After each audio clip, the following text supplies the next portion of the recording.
Hey guys, so we're going to go over what we're going to do for Tuesday, July 14th. Sorry about yesterday.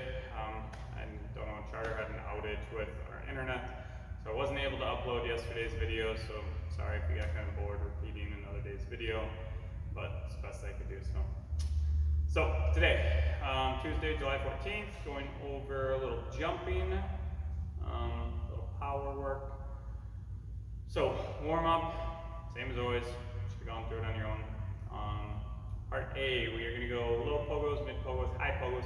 Really trying to work on our timing off of the ground. So really trying to think lower body stays, yes, we're still absorbing that impact, but we're trying to stay pretty rigid, pretty quick at getting back up off the ground. So we're going to do 40, 10, and 5. Low pogos, mid pogos, high pogos, and then just do some shoulder tap, primitive work for 15 each side. So remember, low pogos. We've all jumped rope at some point in time, staying on the balls of my feet, and it's nice and quick, right? So now I'm just going to try to add arms into it, 90 degrees, just like I would if I were going to run. And I'm trying to bounce off the ground quick as I can. Again, lower body stays rigid, a lot of it's moving in strength, my ankle complex and my calf. So again, 40. Nice and quick with my arms. The quicker I move my arms, the quicker my body's going to move up and down. Okay? Once I'm done with 40, I'm going to go 10 mid pogos. I'm going to make a little bit bigger circles with my arms. Every time I hit the ground, I'm trying to have my arms loaded already so I can build a little synchronization with my body. So again, trying to be quick off the ground. So every time the balls of my feet come back down, my arms are coming up and through. They're not big arms. I'm not trying to jump super high. I'm trying to get a little bit of distance up off the ground. And every time I hit, rebounding quick. So I'm going to do 10 mid pogos. Then we're going to go 5 high. This one we're going to get nice and big with the arms. Again, I'm not tucking my legs up when I jump. Staying pretty rigid, absorbing that impact. And as soon as I hit the ground, arms are coming up.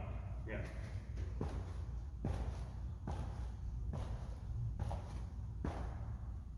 Take the landing.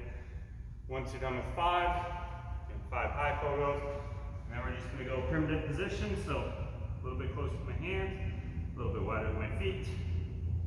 Try to keep my hips nice and stable. And I'm going to go 15 each shoulder, just with some shoulder tap, primitive shoulder taps. So again, 15 each. We're going to do 4 rounds of A, and then we're going to get into B. We're going to do 4 rounds of B, and a little bit more jumping, working on absorbing our landing and being quick off the ground. So we're not going to stick our landings, just working on absorbing them. So you got a chair at home, you got a box, you got a step that you can step off outside. Anything would work, but starting up on top of it, again, we're going to work on depth drop. We've done it before, should know the concepts behind them. Again, it's going to be a step. As soon as I hit the ground, notice my arms are loaded. I'm trying to either get up as high as I can or get forward as high as I can and trying to go quick. Everything we do in our sports, nobody watches the ball go that way and, oh, who can move that way the slowest, right? Who can get up into the air to jump to that football the slowest, or the basketball. Everybody wants to get up quick, whether it's verticals, whether it's getting a broad jump, moving forward, whether it's sprinting. Whatever athletic movement we do, we're doing it quick, okay? So, we're gonna go depth drop, vertical jumps first. Again, it's a little step off, it's not jumping off. Arms are loaded. Jump up, use the arms, land, absorb that landing. Again, you can step off, arms up, or you can go arms loaded. Doesn't matter to me as long as soon as I hit the ground, my arms are loaded and I'm ready to go. So you're going to do 5 depth drop, vertical jumps. Okay? Once you're done with the verticals, then we're going to go depth drop, broad jumps.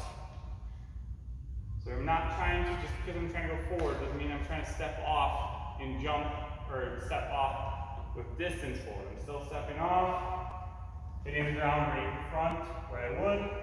I'm loaded, and I'm trying to jump forward. So remember, anytime we jump, I want to get as much hip extension as I can. So arms are loaded. I'm going to jump forward, extend my hips, get a little forward lean, pull my legs up and through, heel to toe landing. Okay? Scoot this back a little bit so you can see a little bit more. But again, it's going to be step off, hit, jump, stick the landing.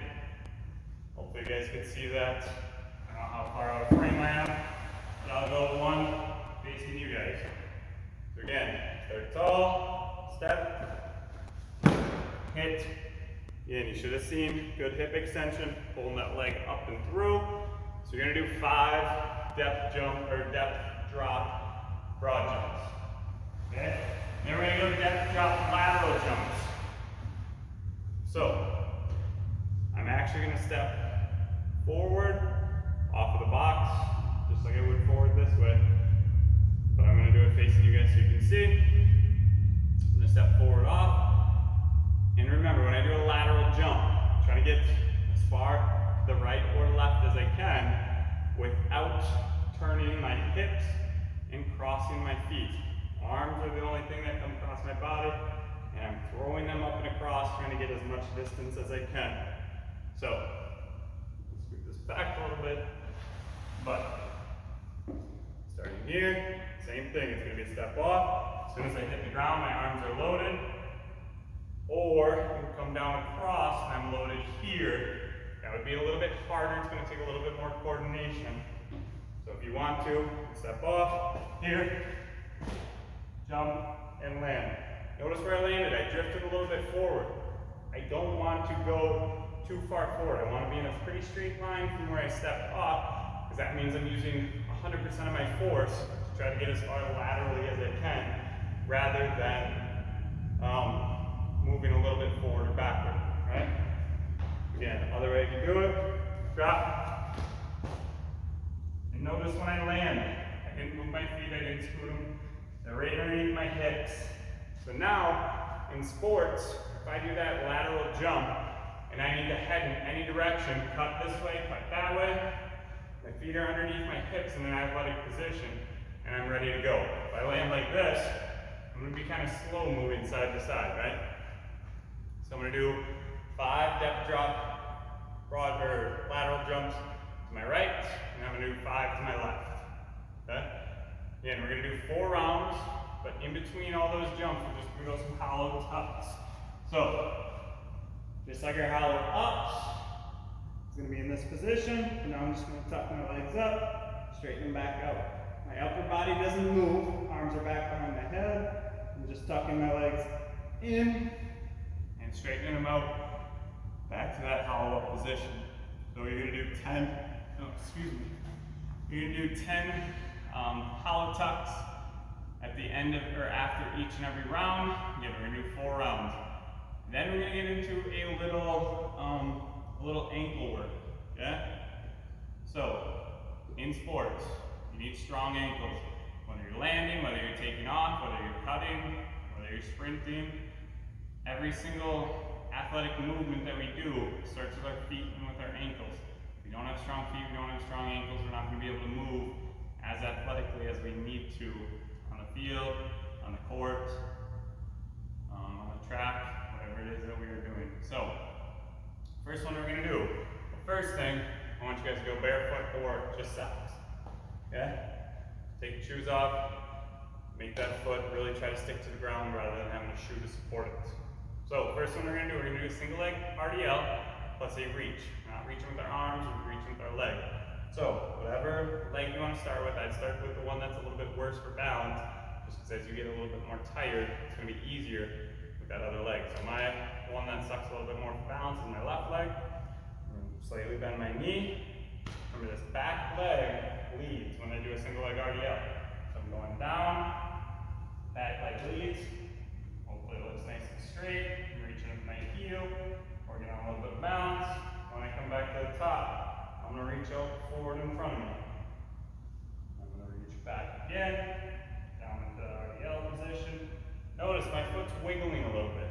Yes, it is tough. It's a little bit harder on this grass or on carpet at home than it is on your tile, hardwood floor, or on rubber or concrete. You're gonna make your ankle work a little bit harder to stabilize it. But again, back leg leads, down into that RDL position, I feel the back of my leg, coming up to the top, and I'm reaching forward. So if you need to use your arms are gonna make that balance a little bit easier. Otherwise, if you take your arms out of it, it's gonna make it a little bit harder. But we're gonna do 10 on one leg, 10 on the other.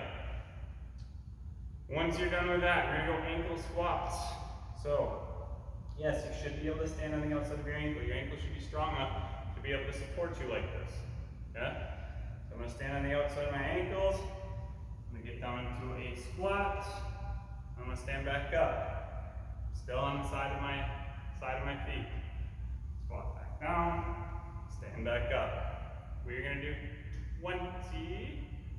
Sorry guys, I forget the number. How many I wanted? Yes. We're gonna do 20 squats, okay? Remember, side of my feet, go a little bit more narrow if you need to. Get down, get parallel, back to the top. So, yes, you might feel a little bit of stress in your ankles, but that's good for it. It's strengthening them. Once you're done with 20, we're gonna do 20 seconds each side, and we're gonna do a toes-only lunge hold. So, knees just off the ground. I'm gonna get this heel up off the ground. Lean forward a little bit. This leg that's working is at parallel. Do 20 seconds. Switch. Hold that other side.